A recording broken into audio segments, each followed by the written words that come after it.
दुनिया की सबसे बड़ी और सबसे अमीर राजनीतिक पार्टी भाजपा की कमान बिहार से ताल्लुक रखने वाले 46 साल के नितिन नबीन को सौंपी गई है। जिस पार्टी का नेतृत्व अमित शाह, प्रधानमंत्री मोदी, राजनाथ सिंह, नितिन गडकरी और जेपी नड्डा जैसे वरिष्ठ नेताओं के बलबूते चलता है, वहां एक युवा नेता को पार्टी के सर्वोच्च पद में बैठाया गया है। इस फैसले से सिर्फ विपक्षी नहीं बल्कि कई भाजपाई भी हैरान हैं और पूरा देश ये जानना चाहता है कि आखिर 46 साल के नितिन नबीन को ही क्यों।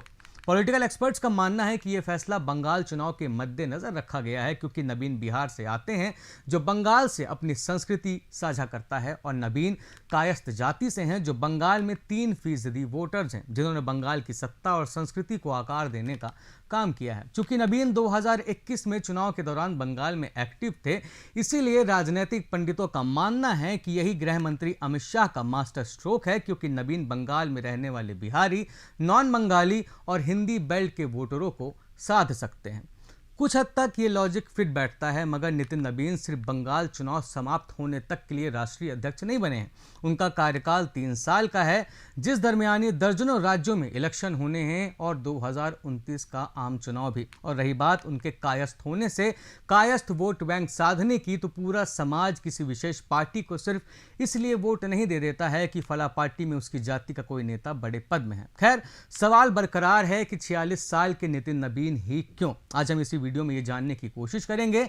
इसके लिए वीडियो के अंत तक जरूर बने रहें। लेकिन नितिन नबीन क्यों से पहले अपन ये जान लेते हैं कि नितिन नबीन कौन है।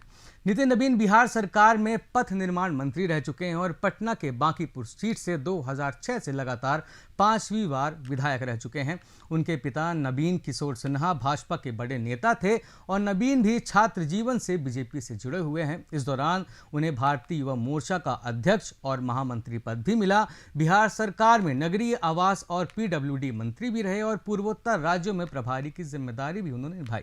अब हम अपने सवाल पर वापस लौटते हैं और जानने की कोशिश करते हैं कि बीजेपी ने एक युवा नेता को पार्टी की कमान क्यों सौंपी। आप अगर गौर करें तो भारतीय जनता पार्टी में इस वक्त सिर्फ नेतृत्व ही नहीं बदला जा रहा, बल्कि पूरी राजनीति की पीढ़ी बदली जा रही है। 46 साल के नितिन नबीन को आगे लाना इस बदलाव का सबसे बड़ा संकेत माना जा रहा है। बीजेपी का master plan young India, young leadership है। प्रधानमंत्री मोदी कई मंचों से साफ कह चुके हैं कि राजनीति में 1 लाख नए युवाओं को लाना है। बीजेपी के भीतर इस पर काम भी शुरू हो चुका है। संगठन से लेकर चुनावी रणनीति तक अब पार्टी 2047 के लक्ष्य को सामने रखकर चल रही है और 2047 तक सत्ता में बने रहने के लिए पुराने ढांचे से काम नहीं चलने वाला। भारतीय जनता पार्टी नितिन नबीन को राष्ट्रीय अध्यक्ष बनाकर किसी एक समुदाय और एक राज्य के वोटर्स को नहीं साधना चाहती, बल्कि वो भारत की 65% आबादी यानी युवाओं को अपनी तरफ आकर्षित करना चाहती है। बीजेपी ने सिर्फ 2 दशक में तीसरी पीढ़ी को केंद्रीय नेतृत्व सौंपा है और एक बड़े बदलाव का संकेत दिया है। ऐसा माना जा रहा है कि जल्द नितिन नबीन अपनी टीम में नए लीडर्स को शामिल करेंगे जिनकी उम्र 55 साल से कम होगी। और न सिर्फ बीजेपी बल्कि मोदी सरकार की कैबिनेट में भी बड़ा बदलाव आगे जाकर देखने को मिल सकता है। मतलब जिस तरह से पार्टी ने अचानक एक युवा चेहरे को पार्टी की कमान सौंप दी, उसी हिसाब से उनकी नई टीम में युवा नेताओं को भी राष्ट्रीय स्तर पर बड़े रोल में देखा जा सकता है।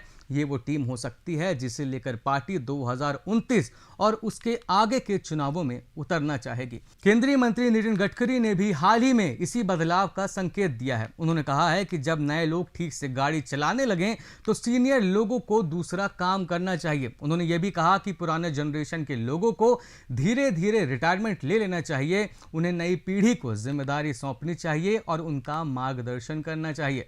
जब कोई नेता इतनी बड़ी बात बोलता है तो वो सिर्फ एक बात नहीं होती, भविष्य की तरफ इशारा होती है। नितिन गडकरी ने यही इशारा किया है कि वरिष्ठ नेता नेतृत्व और चुनाव में नहीं, मार्गदर्शक मंडल में शामिल होंगे और नए लीडर्स को कमान सौंपी जाएगी। खैर, नितिन नबीन का इस पद में रहकर काम करना आसान नहीं होगा। उनके कार्यकाल में कई राज्यों में चुनाव होंगे, यहां तक कि 29 के चुनाव के बाद यह फैसला भी करना पड़ सकता है कि मोदी के बाद कौन। उनके सामने एक और बड़ी चुनौती ये भी थी कि 46 की उम्र में 60-70 प्लस नेताओं को वो निर्देश कैसे देते। इसका समाधान तो प्रधानमंत्री मोदी ने नबीन के नाम की घोषणा करते ही कर दी।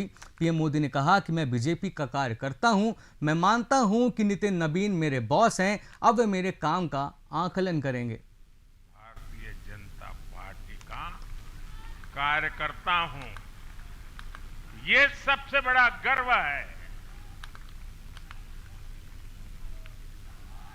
और जब बात पार्टी के विषयों को आती है, तब माननीय नितिन नबीन जी,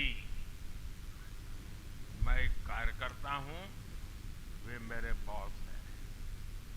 पीएम मोदी का संदेश साफ है कि भले ही कोई कितना ही बड़ा नेता न हो और भले ही नितिन नबीन सबसे यंग राष्ट्रीय अध्यक्ष हो, मगर बीजेपी की हायरार्की से कोई समझौता नहीं होगा। नितिन नबीन ही पार्टी के सर्वे सर्वा होंगे और हर किसी को उनके निर्देशों को बिना उम्र का ईगो लाकर मानना होगा।